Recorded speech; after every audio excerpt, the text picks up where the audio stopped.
ഉറക്കമൊക്കെ കുറവാ. രാത്രിയിലൊക്കെ 12 മണിക്കൊക്കെ ഉണരുന്നല്ലേ. എത്ര വർഷമായി നമ്മൾ ഈ കട ശരിക്കും തുടങ്ങിയിട്ട്? 1981. 12 മണിക്ക് കട തുറക്കും. ഇനി എനിക്ക് കച്ചവടം കൂടുതൽ വേണ്ടെന്ന് ആത്മാർത്ഥമായിട്ട് പറഞ്ഞ ഒരാളിനെ ഞാൻ ആദ്യമായിട്ട് കാണുന്നത്. അല്പം കഴിക്കാൻ പറ്റിയ ഒരു സാധനം കൂടെ കൊടുത്തിട്ടുണ്ട്. അല്പം കഴിക്കാൻ പറ്റുമെന്ന് പറഞ്ഞാൽ മദ്യമല്ല. ഓക്കെ. ഹായ്, നമസ്കാരം. രാത്രിയാണ്, പാതിരാത്രി. ടൈം എന്ന് പറയുന്നത് 2:30 കഴിഞ്ഞിട്ടുണ്ട് കേട്ടോ.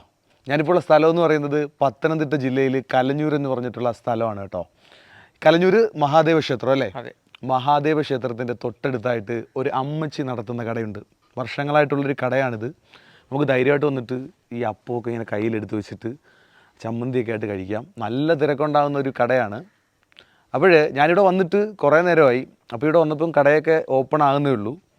വെളുപ്പാങ്കാലം വരെ കടയുണ്ട്. അപ്പോൾ ആ ഓപ്പൺ ആകുന്ന ടൈം വരെ എനിക്കിവിടെ അഭയം തന്നെന്ന് പറയുമ്പോൾ ചേട്ടൻ്റെ വർക്ക്ഷോപ്പിലാണ് കേട്ടോ. ചേട്ടൻ രണ്ടുപേരും നല്ല മനസ്സിനുടമകളാണ്.